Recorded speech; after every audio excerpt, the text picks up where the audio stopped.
Here are 3 ways to improve your communication skills at work and become a more efficient communicator. And if you stay until the very end of the video, you'll learn the common words that you should avoid saying because they actually make you look really bad at work. And if you haven't subscribed already, please do for more weekly free career advice.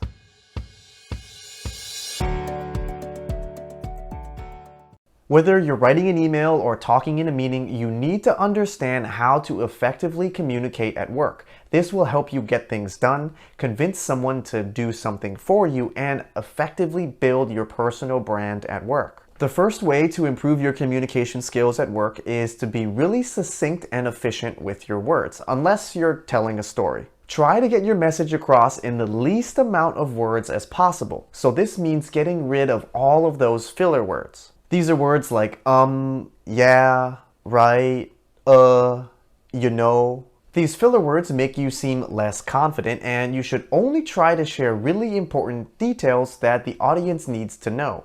Sometimes sharing too much or giving too many details actually makes it really confusing for your audience. The second way to be a really efficient communicator is to anticipate any follow-up questions that you may get and try to address them right off the bat when you're talking, or acknowledge that there is certain context that you may be missing. Thinking through what types of follow-up questions you may get will also help you analyze your idea and make sure that it's actually a really good one that's worth sharing.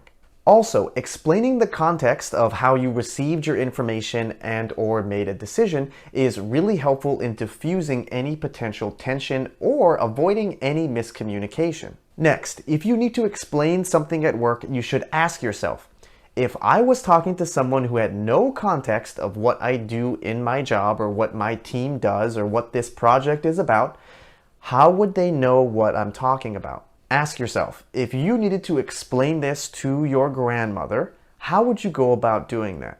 This will force you to break down any complex ideas or concepts into smaller or simpler ones. And because you're talking to your grandmother who you love very, very much, you are going to make sure that you watch your tone so you're not coming across as condescending. Next, when you are delivering your message, make sure to read the room and understand the emotional state of your audience. This is what's known as emotional intelligence, or EQ. This is a very valuable skill that can be learned easily over time, but will really help you land your idea and get stuff done. For example, if your coworker is having a really bad day and confides in you, you shouldn't talk about how happy you are, how great your day is, and how you need them to help you with your big project. Instead, you should sympathize with them and help them vent or feel better about themselves before trying to change topics and then ask them for help. Lastly, you should learn to tell really good stories and know when it's appropriate to tell a story. Stories are usually best used at social events or if you need to build an emotional connection with your audience in order to deliver a point. Stand-up comedians actually give the best examples of how to tell an effective story because they have the right balance of structure and detail.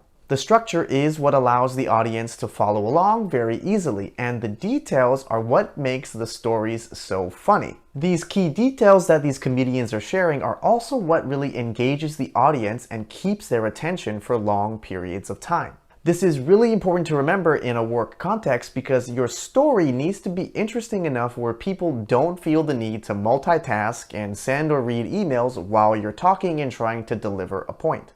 If you can implement these 5 tips, your communication style will greatly improve, and you'll even notice that your personal brand starts to improve a lot at work. Now, there are 2 really bad habits that I see a lot of people make which can really have the opposite effect. The first is when someone tries to verbally acknowledge after every single sentence that is said. This sounds a lot like, so first we should really work on this slide and really nailing down the message. Then we can focus on what the broader picture needs to be when we're delivering it. Do you see how annoying and distracting that is for the person that's talking? And the second bad habit that you should avoid when communicating is starting a sentence with the words, "Look, This always comes across as condescending and never makes your audience feel comfortable.